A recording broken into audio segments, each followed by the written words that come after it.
Pernahkah Anda menunggu lalu menjadi kesal karena ternyata orang yang Anda tunggu itu tidak jadi datang? Apalagi kalau tanpa pemberitahuan.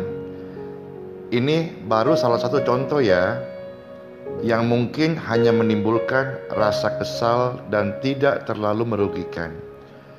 Tapi bayangkan apabila hal tersebut terjadi dalam pekerjaan, di mana Anda sudah berjanji untuk menyelesaikan pesanan pada tanggal sekian misalnya, tapi kemudian pelanggan harus bolak-balik karena pekerjaan itu molor tanpa alasan jelas. Ini tentu bisa merugikan konsumen dan akhirnya merugikan kita sendiri. Nah, terkadang kita bisa terjebak pada situasi demikian. Maka tema hari ini saya berikan judul Pabote. Sekali lagi, Pabote atau janji palsu. Mari sebelum kita dengar firman Tuhan, kita berdoa bersama-sama. Bapa-Ku yang di surga, terima kasih atas hari ini. Kami mengucap syukur kepadamu di dalam nama Tuhan Yesus Kristus. Amin. Saudara-saudara sekalian, di dalam firman Tuhan, pembacaan dari Matius pasal 5 ayat 37 dengan berbunyi sebuah pesan dari Tuhan Yesus. Jika ya, hendaklah kamu katakan ya. Jika tidak, hendaklah kamu katakan tidak. Apa yang lebih daripada itu berasal dari si jahat. Nah, di sini saudara, aturannya sangat jelas. Jika kita sudah mengatakan iya, maka tepatilah. Sebelum si jahat menemukan sebuah lahan bermain yang menyenangkan dalam diri kita, dan kemudian membuat kita terus bertumbuh menjadi pembohon-pembohon dari yang kecil, akhirnya menjadi kelas kakap yang tidak lagi merasa bersalah ketika melakukannya. Jangan sampai anak-anak Tuhan terus tinggal dalam keadaan pabote. Tuhan Yesus mengatakan hal ini, saudara-saudara, dalam sebuah konteks menasihati setiap kita untuk tidak bersumpah ataupun mengacu kepada saksi dusta. Kalau saudara-saudara melihat dalam Keluaran 20 ayat 16, di sana katakan jangan mengucapkan saksi dusta. Namun pada kenyataannya kita mau jujur ya, karena firman Tuhan ini untuk ke hati kita supaya kita bisa berubah. Yang ngomong juga ini saudara-saudara pernah pabote, juga sudah jadi pendeta, pastor, pernah pabote, tapi sekarang insaf, mau belajar, tobat, mau berubah. Maka saudara, jujur, sekalipun kita hamba Tuhan, terkadang kita begitu mudah mengumbar janji. Bahkan juga banyak orang Kristen yang berani bersumpah demi atas nama Tuhan untuk suatu kebohongan. Nah, ini jelas-jelas merupakan sebuah pelanggaran. Tuhan Yesus sangat tidak suka. Saking begitu tidak sukanya sampai Tuhan Yesus jijik dengan sikap pabote, saksi dusta, atau kebiasaan-kebiasaan yang tidak menepati janji atau bohong. Dalam kitab Mazmur kita bisa melihat ada satu ayat firman Tuhan, Engkau membinasakan orang-orang yang berkata bohong. Tuhan jijik melihat penumpah darah dan penipu. Itu ayatnya Mazmur pasal 5 ayat yang ke-7.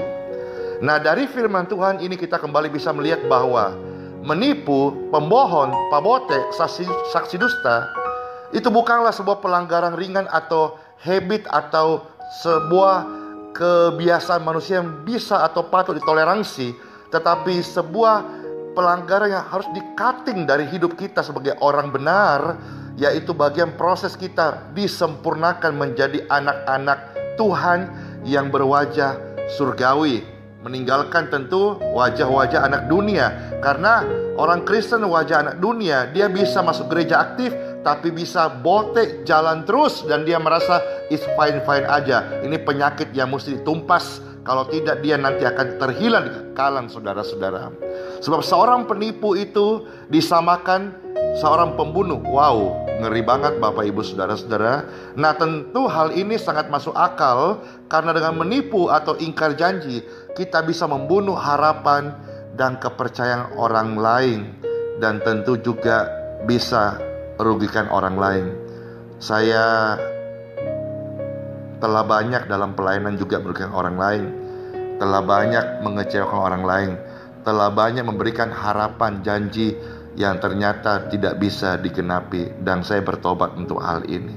Maka ketika sebelum saya menyampaikan renungan ini, saya belajar dulu untuk mau melakukan firman Tuhan ini, karena supaya saya tidak mau menjadi seorang ahli bicara yang pintar tetapi tidak pandai untuk melakukan apa yang saya sampaikan. Lihatlah bagaimana orang-orang yang sudah Kristen tapi bisa membawa kerusakan berat dalam gambar diri atau kepribadian seseorang, yang akan butuh waktu lama dipulihkan ketika orang itu kecewa, orang itu sudah menelan pil pahit atau saksi dusta, atau istilahnya kena bote dari orang-orang Kristen. Nah, tidak mengherankan apabila Tuhan memberikan hukuman berat kepada orang yang gemar berbohong atau menipu.